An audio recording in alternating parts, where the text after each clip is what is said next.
Petrol diesel எரிவாயு விலையை குறைக்க வேண்டும். 100 நாள் வேலை திட்டம் என்கிற மகாத்மா காந்தி தேசிய ஊரக வேலை உறுதி சட்டத்தை மீண்டும் அமுல்படுத்த வேண்டும். தொழிலாளர் உரிமைகளை பாதிக்கக்கூடிய ஒன்றிய பிஜேபி அரசாங்கத்தினுடைய 4 தொழிலாளர் தொகுப்பு சட்டங்களை ரத்து செய்ய வேண்டும் உள்ளிட்ட கோரிக்கைகளை வற்புறுத்தி இன்றைய தினம் தமிழ்நாடு முழுவதும் 300க்கும் மேற்பட்ட இடங்களில் மார்க்சிஸ்ட் கம்யூனிஸ்ட் கட்சியின் சார்பில் இத்தகைய கண்டன ஆர்ப்பாட்டங்கள் என்பது நடைபெற்றுக் கொண்டிருக்கிறது. சர்வதேச சந்தையில் கச்சா எண்ணெய் விலை உயர்கிற போதெல்லாம் உடனடியாக இந்திய நாடு முழுவதும் ஒரே இரவில் விலையை உயர்த்துகிறார்கள். நேற்றைய தினம் அமெரிக்காவுக்கும் ஈரானுக்கும் ஒரு அமைதி ஒப்பந்தம் என்பது ஏற்பட்டு யுத்தம் என்பது முடிவுக்கு கொண்டு வரப்பட்டிருக்கிறது. ஹோர்முஸ் ஜலசந்தி வழியாகத்தான் இந்தியா போன்ற நாடுகளுக்கு கப்பல்கள் மூலமாக கச்சா எண்ணெய் வந்து கொண்டிருந்தது. நேற்றைக்கு அந்த ஜலசந்தி என்பது திறக்கப்பட்டிருக்கிறது. இதன் விளைவாக ஒரு பேரல் கச்சா எண்ணெயினுடைய விலை ஏற்கனவே $120 வரை உயர்ந்து இப்போது $78 என்கிற அளவுக்கு கச்சா எண்ணெயுடைய விலை என்பது குறைந்திருக்கிறது. கச்சா எண்ணெய் விலை குறைந்ததற்கு பிறகும் உயர்த்தப்பட்ட பெட்ரோல் டீசல் எரிவாயு விலையை குறைப்பதற்கு ஒன்றிய பிஜேபி அரசாங்கம் முன்வரவில்லை. இது வன்மையான கண்டனத்துக்குரியது. மக்கள் மீது அக்கறையற்ற ஒரு அரசாக ஒன்றிய பிஜேபி அரசாங்கம் இருக்கிறது என்பதற்கு இது எடுத்துக்காட்டு. மத்திய பெட்ரோலியத்துறை அமைச்சர் சுரேஷ் கோபி அவர்கள் ஏற்றுவதுதான் உடனடியாக செய்ய முடியும், விலையை குறைப்பது உடனடியாக சாத்தியமில்லை என்று நேற்று இரவு அவர் பேட்டி அளித்திருக்கிறார். உடனடியா விலையை ஏற்ற முடியும்னா ஏன் குறைக்க முடியாது என்கிற கேள்வியை மார்க்சிஸ்ட் கம்யூனிஸ்ட் கட்சியின் சார்பில் எழுப்ப விரும்புகிறோம். ஏற்றுவதனுடைய நோக்கம் என்ன?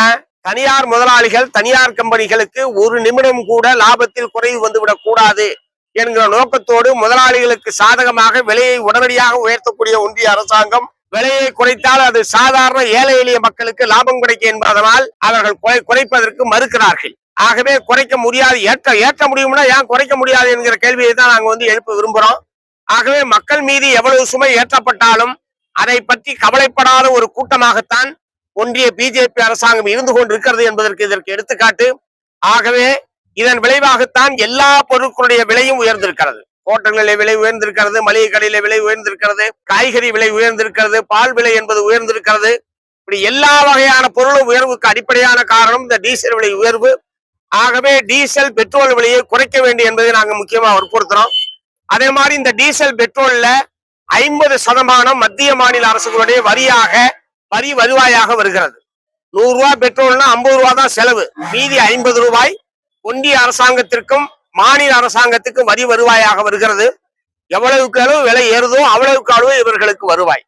ஆகவே வருவாயில் ஒரு பகுதியை மக்கள் கடுமையான பாதிப்பில் இருக்கக்கூடிய சூழ்நிலையில் வரி வருவாயிலிருந்து ஒரு பகுதி நிவாரணத்தை வரி வருவாயை குறைத்துக் கொண்டு மக்களுக்கு வழங்க வேண்டும் என்கிற கோரிக்கையை நாங்க வற்புறுத்த விரும்புறோம்.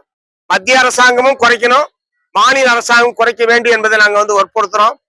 அதே மாதிரி நாளைக்கு ஒருவேளை ஒன்றிய பிஜேபி அரசாங்கத்துடைய மத்திய தொழிலாளர் தொகுப்பு சட்டங்கள் நடைமுறைக்கு வருமானால் தமிழ்நாடு அரசாங்கம் விதிகளை உருவாக்குகிற போது அனைத்து தொழிற்சங்க தலைவர்களையும் அழைத்து பேசி தொழிலாளர்களுடைய உரிமைகள் பாதிக்காத வகையில் அந்த விதிகளை உருவாக்க வேண்டும். இதுவரை தமிழ்நாடு அரசாங்கம் அந்த சட்டத்திற்கான விதியை உருவாக்கவில்லை. ஒரு ஜனநாயக பூர்வமாக அனைத்து தொழிற்சங்கங்களோடு கலந்து பேசுவதன் மூலமாக தொழிலாளர் உரிமைகளை பாதுகாப்பது என்கிற அணுகுமுறையை தமிழக வெற்றி கழக ஆட்சி மேற்கொள்ள வேண்டும் என்று இந்த ஆர்ப்பாட்டத்தின் வாயிலாக வற்புறுத்த விரும்புறேன். அதே மாதிரி கிராமப்புற மக்களுடைய வயிற்றில் அடிக்கக்கூடிய வகையில் 100 நாள் வேலை திட்டத்தை ரத்து செய்து டிபிஜி ராம்ஜி என்கிற பெயரில் புதிய சட்ட திட்டத்தை ஒன்றிய அரசாங்கம் அறிமுகப்படுத்தி இருக்கிறது. இது வரக்கூடிய ஜூலை மாதம் 1ஆம் தேதி முதல் நடைமுறைக்கு வர இருக்கிறது. அந்த திட்டம் வந்தால் வேலைக்கு உத்தரவாதம் கிடையாது, கூலிக்கு உத்தரவாதம் கிடையாது. 40% நிதியை மாநில அரசாங்கங்கள் தர வேண்டும். மாநில அரசாங்கம் ஒருவேளை நிதியை ஒதுக்கவில்லை என்று சொன்னால் அந்த வேலை திட்டமே நடைமுறைக்கு வராது. ஆகவேதான் இந்த விபிஜி ராம்ஜி என்கிற புதிய திட்டத்தை நாங்கள் கடுமையாக எதிர்க்கிறோம். ஏற்கனவே இருக்கிற மகாத்மா காந்தி தேசிய ஊரக வேலை உறுதி சட்டத்தை தொடர்ந்து நடைமுறைப்படுத்த வேண்டும் என்று வற்புறுத்தித்தான் இந்த ஆர்ப்பாட்டம் என்பது நடைபெறுகிறது என்பதை தெரிவித்துக் கொள்கிறேன். தமிழ்நாடு சட்டப்பேரவையில் இன்றைய தினம் மேகதாட்டின் காவிரியின் குறுக்கே மேகதாட்டு என்ற இடத்தில் புதிதாக அணையை கட்டுவதற்கு கர்நாடக அரசாங்கம் முயற்சிப்பதை கண்டித்து இன்றைய தினம் தமிழ்நாடு சட்டப்பேரவையில் தீர்மானம் நிறைவேற்றப்பட்டிருப்பதை மார்க்சிஸ்ட் கம்யூனிஸ்ட் கட்சியின் சார்பில் வரவேற்கிறோம். இந்த அணை கட்டுகிற முயற்சி எந்த வடிவத்திலே வந்தாலும் அதை எதிர்த்து நிற்பதில் உறுதியாக தமிழ்நாடு அரசாங்கம் இருக்க வேண்டும். ஏனால் தமிழகத்தினுடைய நெற்களஞ்சியம் என்று போற்றப்படுகிற காவிரி டெல்டாவினுடைய அந்த பெருமை பாதுகாக்கப்பட வேண்டும் என்று சொன்னால் காவிரியிலிருந்து தண்ணீர் வந்தே ஆக வேண்டும்.